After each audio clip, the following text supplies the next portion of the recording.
Madame, Monsieur, bonsoir. Bienvenue dans ce journal. À la une de l'actualité ce soir, cérémonie d'hommage organisée par les femmes de la région du Haut-Sassandra. Elle salue la première dame pour le soutien reçu dans le cadre du Fonds d'appui aux femmes de Côte d'Ivoire.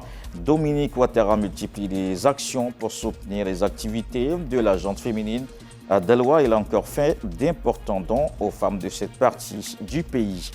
Deuxième jour de campagne électorale pour la présidentielle du 25 octobre. Les 5 candidats étaient sur le terrain pour la mobilisation des électeurs.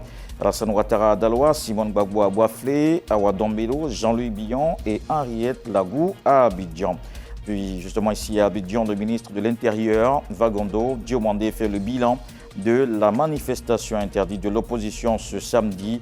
Ce sont plusieurs manifestants arrêtés, plus de 200. Ils seront traduits devant les juridictions compétentes pour répondre de leurs actes, ajoute le ministre. Et puis après le cessez-le-feu, des milliers de déplacés sur le chemin de retour à Gaza. 200 000 personnes sont revenues dans le nord de l'enclave depuis l'entrée en vigueur de l'accord trouvé jeudi. Les femmes du Haut-Sassandra expriment leur gratitude à la première dame, Dominique Ouattara. Elles ont réaffirmé leur gratitude lors d'une cérémonie à Daloa pour saluer ses actions en faveur de l'autonomisation des femmes. Elles ont également reçu un important don. On en parle avec Mahama Traoré, Dramé Lamine.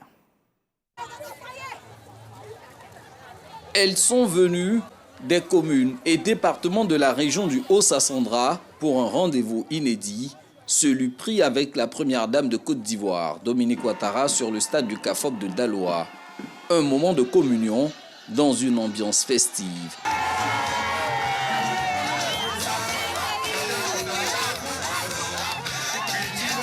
Et comme pour joindre l'utile à l'agréable, l'épouse du chef de l'État est venue offrir à ses sœurs du Haut-Sassandra de nombreux équipements, matériel agricole, de couture, de coiffure, de restauration et autres, le tout d'une valeur de 512 millions de francs CFA, un appui visant à favoriser leur autonomisation et leur épanouissement.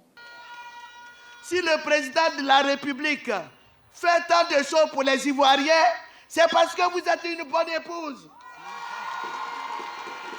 Les mots nous manquent pour vous manifester, pour vous exprimer toute notre gratitude, toute notre reconnaissance à vous et à votre époux. Madame la Première Dame, votre passage à Daloa restera gravé comme un moment de grâce et d'inspiration pour toutes celles et ceux qui croient en une Côte d'Ivoire plus juste, plus humaine et plus fraternelle. Tour à tour, les ministres Nasseneba Touré et Mamadou Touré se succèdent au micro pour rendre un hommage appuyé à la Première Dame au nom des femmes du Haut-Sassandra et de toute la Côte d'Ivoire. Oui, le président a subi des épreuves, mais beaucoup de cadres ont subi des épreuves à cause de leur engagement pour le président. Si on a tous pu tenir, c'est parce que vous étiez là. C'est parce que vous étiez là, avec des mots de réconfort pour les uns et les autres. Nous sommes fiers de vous avoir comme marraine. Nous sommes fiers de vous avoir comme mentor. Vous êtes une source d'inspiration pour les uns et les autres. Vous avez décidé, avec votre époux, de faire don de vous-même à votre pays, à la Côte d'Ivoire. Vous n'avez jamais cherché les projecteurs, préférant agir dans l'ombre, mais votre influence et votre efficacité ont traversé les foyers, réconcilié les cœurs et apaisé les douleurs. Se disant touchés par cette marque de reconnaissance des femmes du Haut-Sassandra, Dominique Ouattara les exhorte au travail et à la persévérance. La région du Haut-Sassandra a bénéficié de nombreux investissements qui ont permis la construction de nouvelles infrastructures routières et d'approvisionnement en eau potable et en électricité. De la même façon, de nombreux projets sociaux y ont vu le jour avec succès, permettant ainsi l'amélioration des conditions de vie de nos concitoyens. Les enfants et les femmes ont toujours été au cœur de mes actions depuis plusieurs décennies. Mes chères sœurs du Haut-Sassandra, je compte sur vous pour continuer à faire briller l'image de la femme ivoirienne, courageuse, travailleuse et déterminée. Comme pour marquer ce énième séjour à Daloa, La première dame Dominique Ouattara a annoncé la rénovation imminente de la maternité qui porte son nom au quartier Orly de Daloa. Son œuvre qui sonne comme une interpellation. L'invité de la page culture de ce soir, Konan Wakonan, bienvenue, auteur d'un ouvrage. Tu peux aussi contribuer au développement, une œuvre de 243 pages en 18 chapitres. Bonsoir. Bonsoir, M. Kolo. Alors, bienvenue. On aura l'occasion d'en parler. D'ailleurs, c'est un ouvrage qui est aussi d'actualité, puisqu'on parle de développement communautaire, développement participatif. On en parle dans une trentaine de minutes, le temps de faire le tour de l'actualité de ce samedi, en commençant par le ministre de l'Intérieur, qui a fait le bilan de la manifestation de ce samedi. Elle avait été interdite par le préfet d'Abidjan. Ce sont plusieurs manifestants qui ont été arrêtés, plus de 200. Le ministre appelle au respect de la mesure d'interdiction. Ahmed Traoré nous fait le point. Après l'interdiction par la préfecture d'Abidjan d'une manifestation du parti d'opposition, le ministre de l'Intérieur et de la Sécurité monte au créneau et fait le bilan des actions menées par les forces de sécurité ce samedi 11 octobre. Je voulais d'abord et avant tout féliciter les forces de l'ordre qui ont fait leur travail de façon régalienne et dans le strict respect des règles.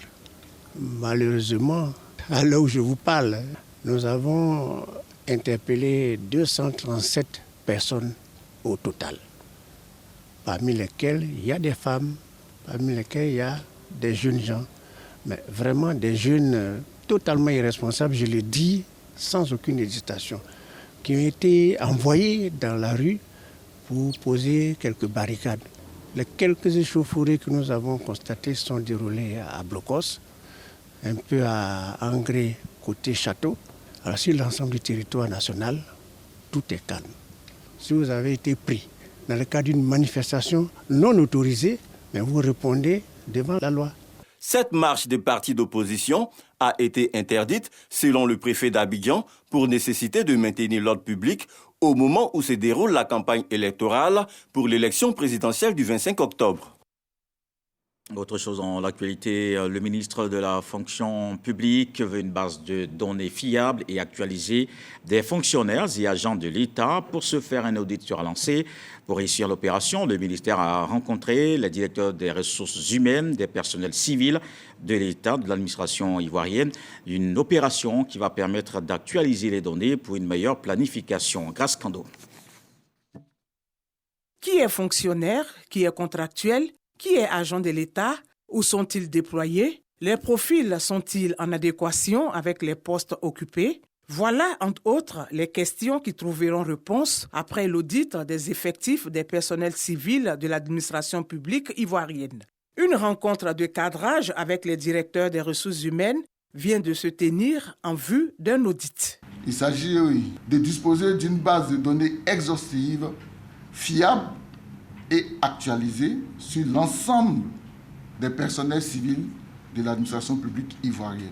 Détecter et de corriger les anomalies éventuelles dans les fichiers de gestion et aussi de la solde. Anticiper les besoins futurs en recrutement et en mobilité professionnelle. Nous pensons que c'est une bonne initiative. Cela nous permet de situer chaque agent à son poste de travail. C'est un travail qu'on fait habituellement à travers les pointages, les contrôles réguliers des effectifs. Ça va nous permettre davantage de pouvoir avoir les effectifs bien précis. L'audit va durer 15 mois et permettra à terme de maîtriser les effectifs et la masse salariale pour une meilleure planification. L'audit ne se limite pas à un simple inventaire. Il s'agit en vérité d'un outil de pilotage au service d'une ambition plus grande, rendre notre administration plus efficace et plus rigoureuse, alignée sur les normes de bonne gouvernance. Pour la réussite de cette opération, le ministère d'État, ministère de la fonction publique et de la modernisation de l'administration, appelle les parties prenantes à une synergie d'action. PIA, c'est la plateforme économique industrielle d'Abidjan destinée à accueillir à terme plus de 150 entreprises du secteur. L'État vient de faire son entrée dans le capital. Un investissement de 20 milliards de francs CFA porté par la CNPS et la Caisse des dépôts et consignations. La convention a été signée sous la présidence du ministre du Commerce et de l'Industrie, Souleymane Donissongou. Voici le reportage de Léon Brou. Par cette convention, la CNPS et la CDC, la Caisse des dépôts et de consignation, ces deux structures d'État rejoignent les investisseurs privés de la plateforme économique et industrielle d'Abidjan, PEIA, avec 20 milliards de francs CFA. Il s'agit pour nous d'accompagner l'État dans des investissements qui sont structurants, qui sont créateurs d'emplois. Pour nous, c'est vraiment la garantie d'avoir une Côte d'Ivoire où l'ensemble des acteurs, des fils travaillent et permettent à leur système vraiment de toujours se développer. La PEIA, ce sont des installations industrielles sur 431 hectares au cœur de la nouvelle zone industrielle de Yopougon, dont 264 hectares pour héberger 55 entreprises de transformation des matières premières agricoles. Déjà 215 milliards de francs CFA investis par le promoteur privé pour qui ces co-investisseurs viennent accélérer la transformation de la plateforme. La plateforme économique et industrielle d'Abidjan est conçue pour devenir un pôle industriel intégré de référence en Afrique de l'Ouest. Les investissements de Rise AIP se poursuivront avec le démarrage de l'aménagement de la zone 1 de la phase 1 du projet avant le terme de cette année. En saluant cette première transaction financière publique-privée dans le secteur industriel, la tutelle explique qu'elle constitue une marque de confiance pour traduire la vision de souveraineté économique du chef de l'État. Ce projet ambitieux se positionne comme un levier majeur de l'industrialisation de notre pays. Il prévoit à terme l'installation de 150 entreprises industrielles et devrait générer plus de 25 000 emplois directs. La CNPS et la Caisse des dépôts portent à 57 milliards de francs CFA le capital de la PEIA. L'État prend ainsi sa part de 35% que lui consacre le partenariat public-privé qui a vu naître cette zone de transformation industrielle. Voilà donc une convention signée sous la présidence du ministre du Commerce et de l'Industrie, Souleymane Diarra-Souba. Allons maintenant dans le nord du pays. La mairie de Korogo renforce la mobilité des chefs et associations féminines. Le député maire, Lassina Ouattara et son conseil municipal ont offert 125 motos aux chefs de canton, de village, 20 tricycles aux associations de femmes, ainsi qu'un véhicule, un geste de proximité pour améliorer la mobilité, les conditions de travail et la cohésion dans la commune. Ami Sissoko. Ambiance festive à la place Alassane Ouattara de Korogo pour saluer l'action du député maire Lassina Ouattara. Avec l'appui de son conseil municipal, il offre 125 motos aux chefs de canton et de village, 20 tricycles aux associations féminines ainsi qu'un véhicule de type 4x4 aux présidents des chefs de quartier et de village de la commune de Korogo. Un geste pour renforcer la mobilité et la présence des leaders communautaires sur le terrain, surtout pour améliorer leurs conditions de travail. C'est une grande joie pour moi. J'ai été très surpris du don fait par le maire. C'est un véhicule qui me permettra d'aller partout, soutenir mes collègues, soutenir les familles. L'association fait le maraîcher. Il y a des commerçantes parmi nous. Donc ce tricycle va permettre à celles qui font le maraîcher de les transporter, aller vers les différents marchés. Pour le député maire de Korogo, ce geste s'inscrit dans la continuité d'une politique de proximité et d'appui concret aux populations. Les chefs, c'est eux qui sont l'heure. Les chefs des cantons, c'est eux qui sont l'heure. Les présidents du conseil régional de Korogo. Merci pour tout ce que vous faites pour la Côte d'Ivoire, surtout pour le Korogo. Merci pour tous les conseils qu'on me donne étant vos jeunes frères. Présent en qualité de parrain, le ministre Fidel Sarasoro félicite la mairie pour cette action qui, selon lui, contribue à la cohésion sociale et à la bonne gouvernance locale. Bravo à l'AS, bravo au conseil municipal pour avoir pensé à cela. Ce n'est pas toujours qu'on y pense. Mais l'AS, c'est également ton esprit de générosité, ton esprit de disponibilité qui fait que le conseil municipal, qui est sous ton leadership, a accepté de faire ces dons. Ce don marque une autre étape dans la politique de proximité engagée par la mairie de Korogo. Et voici maintenant les échos de la campagne électorale.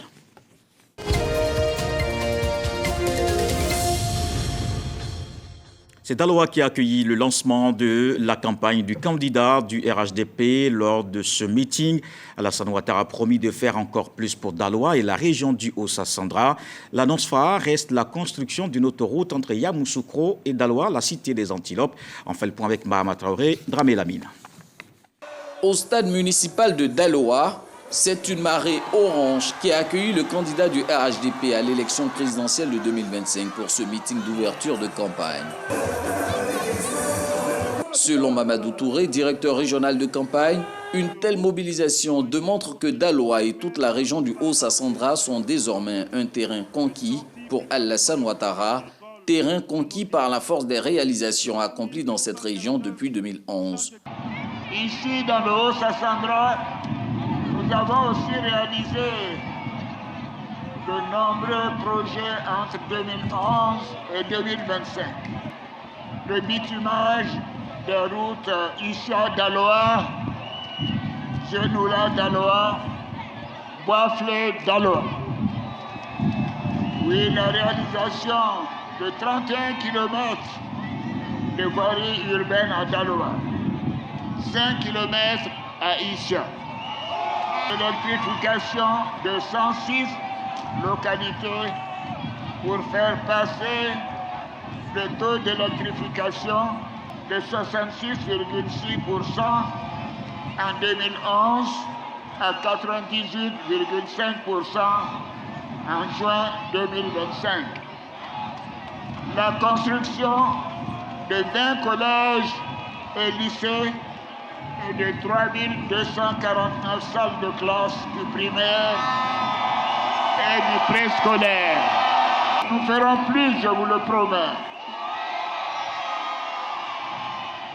Tel un bon présage, une pluie survient lors du discours du président sortant, au moment même où il annonce des chantiers majeurs pour Daloa et tout le Haut-Sassandra pour les 5 prochaines années, s'il est réélu. Nous allons lancer non seulement votre adduction d'eau qui va couvrir toute la ville de Daloa et 46 localités. Alors j'ai une bonne nouvelle. Attendez, j'ai une bonne nouvelle à vous annoncer. Nous allons faire l'autoroute Yamoussoukro-Daloa. Alors voyez, l'autoroute Yamoussoukro-Daloa.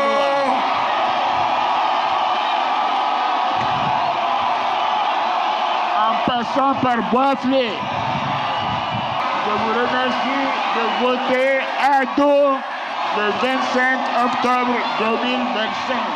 Un tronçon autoroutier entre la capitale politique et la cité des Antilopes, une illustration du slogan de campagne intitulé Pour une grande nation, qu'entend bâtir Alassane Ouattara entre 2026 et 2030. Son prochain grand meeting est prévu pour le mardi prochain à Yamoussoukro. Et juste avant d'arriver à Daloa, on s'arrête à Boisflé. Cette ville de la Maraoué a accueilli Simone Gbagbo. La mobilisation des militants et sympathisants du mouvement des générations capables ont participé au meeting de lancement de la campagne, une rencontre qui a vu la participation de nombreux partis et mouvements politiques. Dangui.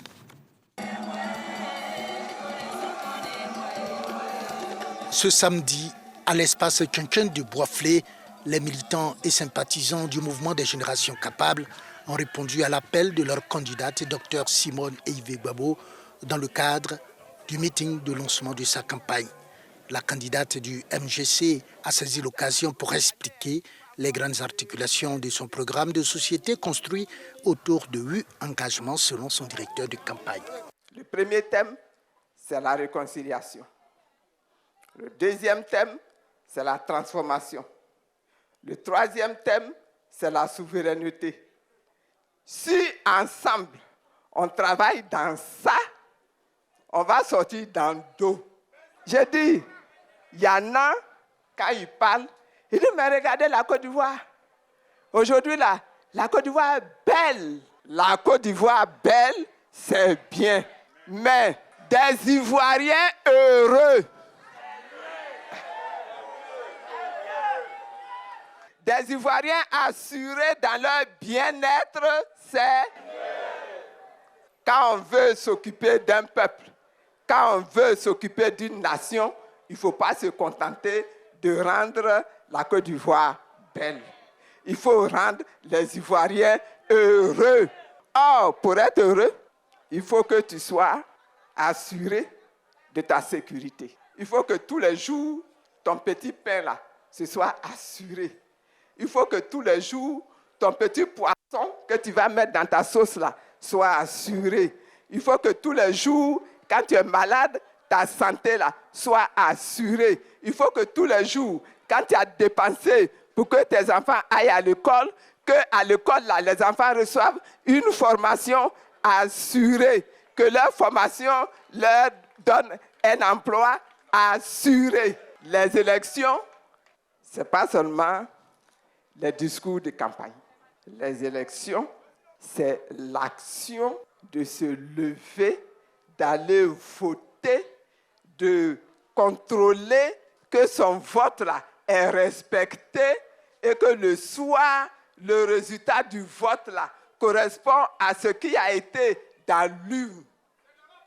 Le meeting de lancement de la campagne de la candidate Dr Simone Ive Gbagbo a vu la participation de plusieurs représentants de partis ou mouvements politiques, notamment le COJEP représenté par Charles Blé Goudé. Après ce meeting de lancement de sa campagne, la candidate Dr Simone Ive Gbagbo va se lancer à la conquête des électeurs du centre-ouest du pays, selon le programme officiel du MGC. Il est parti, la maladie a démissionné. Et ici à Abidjan, Awa Donmelo mobilise les jeunes. Après le lancement officiel de sa campagne hier, le candidat indépendant est allé mobiliser l'équipe de campagne de la jeunesse à son QG. Awa Donmelo bénéficie du soutien de certains acteurs politiques. La Moussa Dienko et Fieni Kevin sont nommés directeurs nationaux de campagne. Moussa Konate Diamassou. Après le lancement de sa campagne hier vendredi, l'équipe du candidat Awa Donmelo est déjà à l'œuvre. À son QG, Awa Donmelo rejoint l'équipe de campagne de la jeunesse en réunion. Des jeunes qu'il appelle à se mobiliser pour voter massivement. Le plus important, c'est qu'ils sachent que la jeunesse est déterminée. Pourquoi? Parce que son avenir est sombre. L'avenir de la jeunesse est sombre et donc il est important que cette jeunesse-là se mobilise aujourd'hui pour mettre fin au régime de M. Ouattara, pour pouvoir se donner une chance d'une nouvelle perspective. Ils ont écouté le projet de société hier, ils ont écouté le programme et ils savent et ils sont convaincus que leur avenir se trouve dans ce projet de société. Par conséquent, ils se sont mobilisés pour s'organiser, pour appeler tous les Ivoiriens, toute la jeunesse ivoirienne à se mobiliser pour le 25 octobre, afin que la volonté de cette jeunesse-là trouve une issue dans les urnes. Pour moi, le projet de métro doit être remplacé par un projet de train urbain et le financement qui est prévu doit permettre de lancer des travaux de haute intensité de main-d'œuvre qui soient capables d'employer d'emblée beaucoup de jeunes. Et puis ensuite, nous affronterons la question de l'industrialisation de l'agriculture, de la transformation du secteur informel en secteur formel, et puis ensuite la mise en place d'un système de crédit qui puisse permettre d'offrir à chaque jeune une perspective. Et donc dans l'immédiat, c'est la mobilisation pour les urnes. Il faut qu'ils se mobilisent pour aller aux urnes et voter. Leur perspective s'ouvre dans quelques jours, je dirais même quelques heures, si tout le monde est mobilisé pour mettre fin à ce régime-là. Awa Donmelo se présente comme le candidat de la rupture, l'alternative crédible qui peut offrir à la Côte d'Ivoire la souveraineté vraie pour une démocratie agissante et assurer un développement au service de la population. Dans sa conquête du pouvoir d'État, Awa Donmelo pourra compter sur le soutien de certains acteurs connus de la scène politique ivoirienne. La Moussa Dienko et Kevin Fieni, ces deux personnalités dont les candidatures n'ont pas été retenues pour l'élection présidentielle, sont nommés directeurs nationaux de campagne par Awa Donmelo. C'est les grands électeurs, des gens qui ont obtenu plus d'1% de parrainage sur toute l'étendue du territoire. Eh bien, c'est un atout majeur. C'est-à-dire qu'à travers eux, il est possible de mobiliser un électorat beaucoup plus important. Et donc, pour nous, ces alliés-là sont des alliés de taille qui permettront donc d'aborder ces élections avec sérénité. La direction nationale de campagne du candidat Awa Donmelo bénéficie d'un nouveau siège pour peaufiner ses stratégies. Les clés du bâtiment ont été réceptionnées par son directeur de cabinet. Jean-Louis Billon affine ses objectifs pour le deuxième jour de la campagne présidentielle 2025. Le président du Congrès démocratique a présidé ce samedi une réunion avec les délégués du Code dans son quartier général à Cocody. Le point avec Juliette Ouéa. Jean-Louis Billon échange avec les différents délégués de son parti, le Congrès démocratique. Réunion visant à garantir la bonne mise en œuvre de sa stratégie de campagne à long terme. L'occasion pour Jean-Louis Billon d'insister sur ses priorités. Avec l'ambition que j'ai pour la Côte d'Ivoire, c'est avoir une Côte d'Ivoire qu'on aime, une meilleure Côte d'Ivoire, une Côte d'Ivoire plus proche de ses citoyens, moins de fraudeurs de béton, plus d'humanité dans le développement. Qu'aucun Ivoirien ne se sente exclu du processus de développement. Je veux faire de la Côte d'Ivoire un pays économiquement fort, un pays qui répond aux attentes de la jeunesse. Leur première attente, la plus grande préoccupation dans ce pays, c'est l'emploi et en particulier l'emploi des jeunes. Donc je viens pour répondre à cette première préoccupation. Je veux faire de la Côte d'Ivoire un pays souverain économiquement. Il faut avoir les moyens de sa politique. Et avoir les moyens de sa politique, c'est être fort économiquement. Et ça, je sais faire. Le système en place a favorisé le développement des infrastructures. Il faut maintenant faire la part belle au secteur privé, à l'entreprise, depuis la plus petite entreprise jusqu'à la plus grande, en passant par les artisans, les commerçants, les agriculteurs, tous les secteurs d'activité. On ne doit pas laisser de côté une population qui attend de mieux se loger, de mieux se nourrir, de mieux se vêtir, de mieux s'éduquer, de mieux se soigner, de mieux se transporter, même de mieux se divertir. Bien sûr, ça passe par un projet de société extrêmement ambitieux, mais j'ai la capacité de le faire. La Côte d'Ivoire, depuis 2004, est signataire du protocole de Maputo. Et pourtant, on ne l'a pas mis en œuvre, qui consacre les droits de la femme. Je commencerai par le mettre en œuvre. Donc ça apporte plus de protection à la femme. Ça apporte plus de droits à la femme, plus d'accompagnement. On ne peut pas penser que laisser pour compte la moitié de la population représentée par les femmes et bâtir une nation unie, forte et réconciliée. Ce n'est pas possible. La femme doit atteindre la parité dans tous les secteurs. Le changement est possible, le changement est souhaitable, le changement est voulu et utile, nécessaire pour la Côte d'Ivoire, pour les Ivoiriens. Pour l'obtenir, il faut sortir massivement voter. Il faut que la démocratie puisse s'exprimer. Moi, je compte me retrouver au deuxième tour, challenger le président Alassane Ouattara. Offrez-moi cette possibilité d'un débat constructif, un débat de haut niveau entre Alassane Ouattara et Jean-Louis Billon. Et vous choisirez le meilleur d'entre nous. Et je sais que le meilleur, ce sera moi. À travers son projet de société, Jean-Louis Billon veut écrire avec les Ivoiriennes et Ivoiriens une nouvelle page, celle d'une Côte d'Ivoire renaissante. Henriette Lagou peaufine sa stratégie au deuxième jour de la campagne depuis son quartier général aux deux plateaux Cocody. Elle a discuté avec son équipe des rencontres pour préparer une adhésion massive des électeurs à son projet de société. Victorine Yaoyoboué et Loïc Kadongo.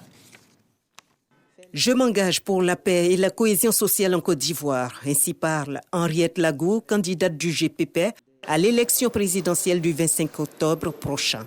La vision est claire, encore faut-il la traduire en une stratégie gagnante en vue d'obtenir l'adhésion des Ivoiriens. Au deuxième jour de la campagne électorale, Henriette Lagou et son staff sont donc en conclave à son QG aux deux plateaux. La politique est stratégique, tout est question de stratégie.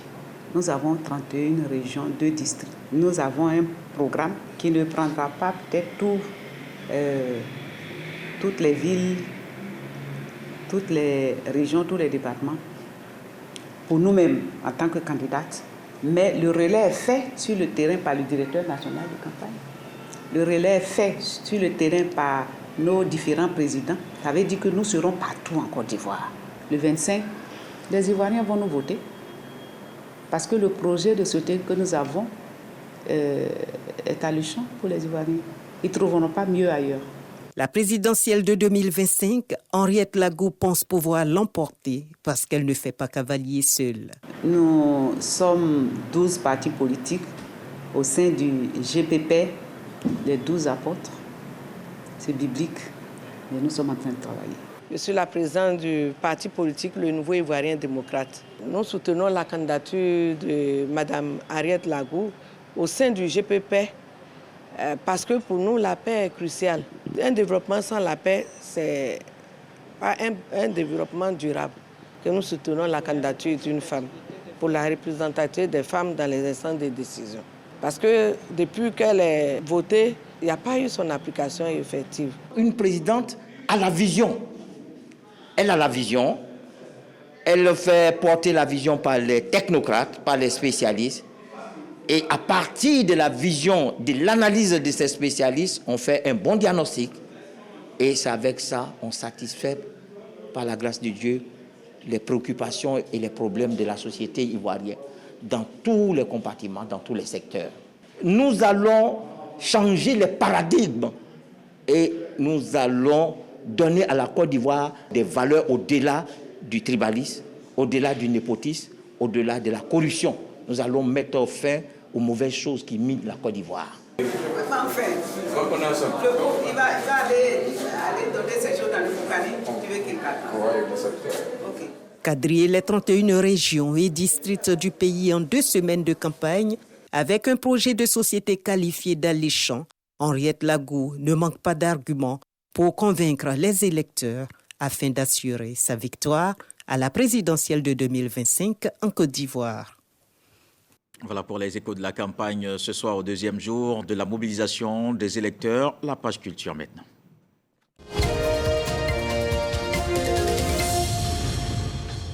Nous retrouvons l'invité de la page culture, Konan Wakona. Bienvenue, auteur de l'œuvre « Tu peux aussi contribuer au développement ». Un plaisir de vous retrouver. Alors, quand on voit le titre tout de suite, on est comme interpellé. Ça a certainement une histoire, cet ouvrage. Ça a commencé par quoi?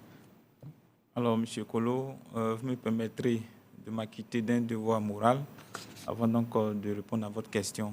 Celui donc de dire merci à M. le directeur général de la RTI, à qui j'ai transmis une correspondance il y a 6 mois de cela. Et aujourd'hui, Dieu merci, il m'a accordé d'être sur ce plateau. Je voudrais quand même lui dire merci.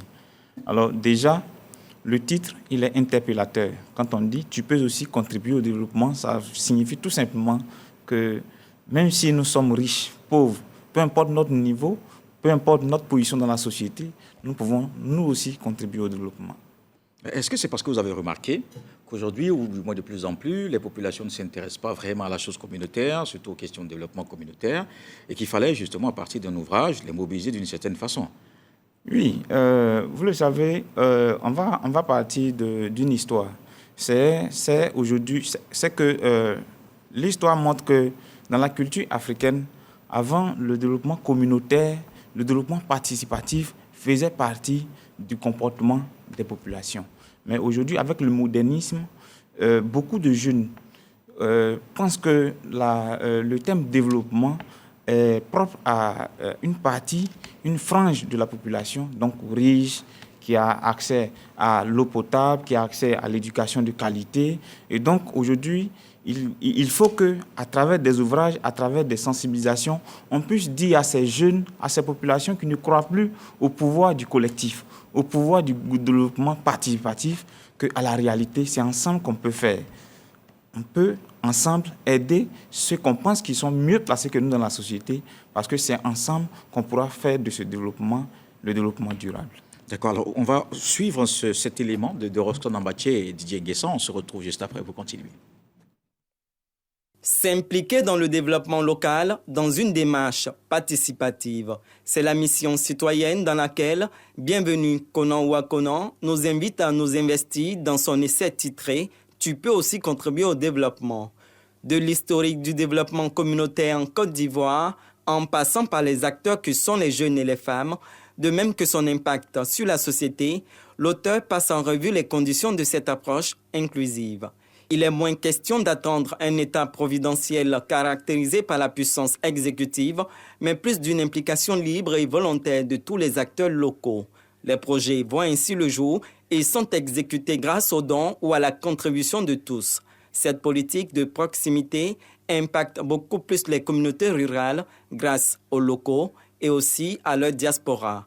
Le livre « Tu peux aussi contribuer au développement » compte 246 pages réparties en 18 chapitres.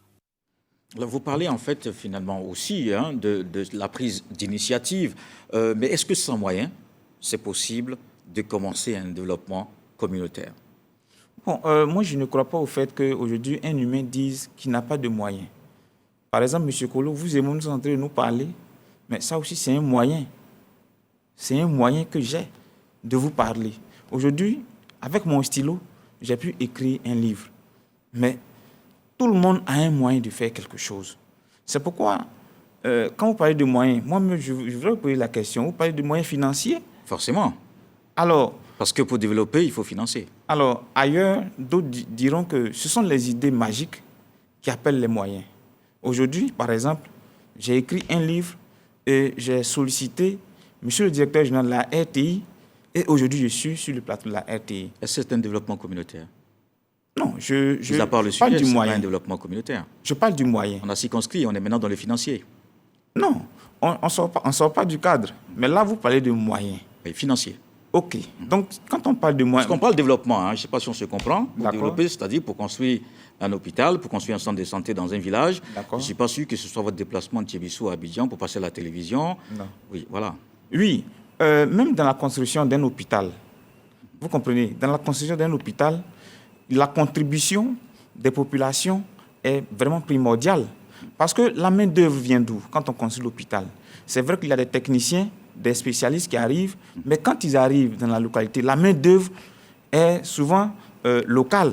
Et quand les populations se désengagent, vous allez me dire que souvent il y a des appels d'offres.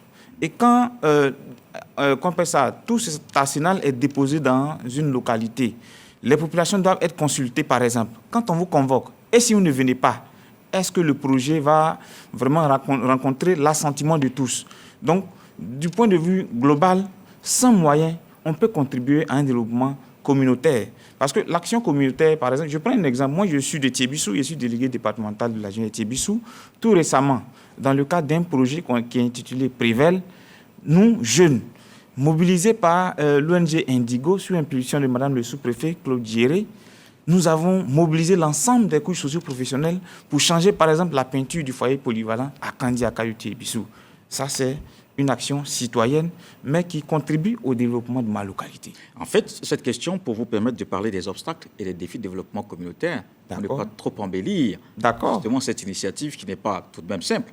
Oui, aujourd'hui, ce qui constitue l'obstacle premier du développement communautaire, c'est que les gens même ne croient plus en leur force. Les gens ne croient plus en leur capacité de changer quelque chose.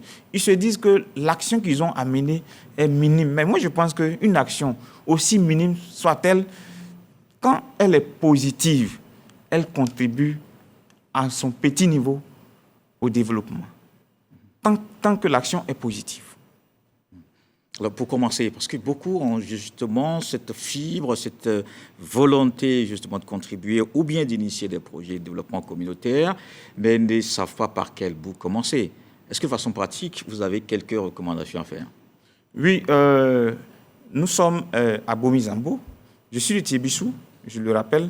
À Bomi-Zambo, sur impulsion par exemple de Nanan Kwakuyaou Daniel, que je salue au passage, chef de tribu du peuple Bomi, accompagné, aidé dans ces tâches par les deux chefs de village, donc Bomi Kondé Yaoukro et Bomi Zambo, ainsi que les cadres. Ces jeunes tisserands se sont mis ensemble pour se construire des hangars. Et la particularité de ces hangars-là, c'était de recevoir ces pagnes baoulées tissées par des jeunes de ces deux villages-là. Et figurez-vous bien, M. Kolo, pour mieux structurer leurs ventes, ils font des passages qu'on appelle ça, bien calculés, où à tour de rôle, des jeunes, par exemple aujourd'hui, 2 jeunes surveillent tous les pagnes pour un seul hangar, et demain, ils se remplacent. Donc ils vendent pour la communauté, ils vendent pour tous les commerçants. Ils vendent pour tous les commerçants, mais moi, par exemple, j'ai mes pagnes sous le hangar, mais à mon retour du champ, celui qui a été mandaté pour vendre les pagnes me fera le point. D'accord. Donc c'est un exemple. Il faut commencer quelque part. Merci Konan Owa Konan, bienvenue, auteur de l'œuvre. Tu peux aussi contribuer au développement, invité de la page culture ce soir. Merci d'être passé et on vous souhaite un bon retour à Tébissou. Je vous remercie. Merci. Dans le reste de l'actualité, maintenant, des inondations provoquées par des pluies torrentielles ont fait au moins 28 morts au Mexique cette semaine. L'on note des débordements de rivières, des inondations de villages entiers, des glissements de terrain et l'effondrement de routes et de ponts. C'est ce qu'ont indiqué ce vendredi des responsables locaux à travers le pays. 31 et 32 des États du pays sont donc touchés. L'État va participer à la distribution d'aide avec plus de 5 400 soldats déployés, ainsi que du matériel de secours et des véhicules. Le cessez-le-feu à Gaza est officiellement en vigueur. Les premiers convois de déplacés commencent à remonter vers le nord de la bande. Près de 200 000 personnes environ étaient parvenues à revenir dans le nord de l'enclave depuis l'entrée en vigueur de l'accord trouvé jeudi. Le président américain Donald Trump prévoit de convier des dirigeants du monde entier pour un sommet sur Gaza lors de sa visite en Égypte la semaine prochaine. Et puis ne décrochez surtout pas, restez sur RTI1 et suivez à 21h30 la cérémonie de la rentrée des programmes 2025-2026 du groupe RTI et du film Ondes coupables en exclusivité. Donc à suivre à partir de 21h30. Restez donc sur RTI1. Et voilà qui m'a terminé ce journal. Merci de l'avoir suivi. Retour de l'actualité 23h. Dieu le voulant, on se retrouve demain.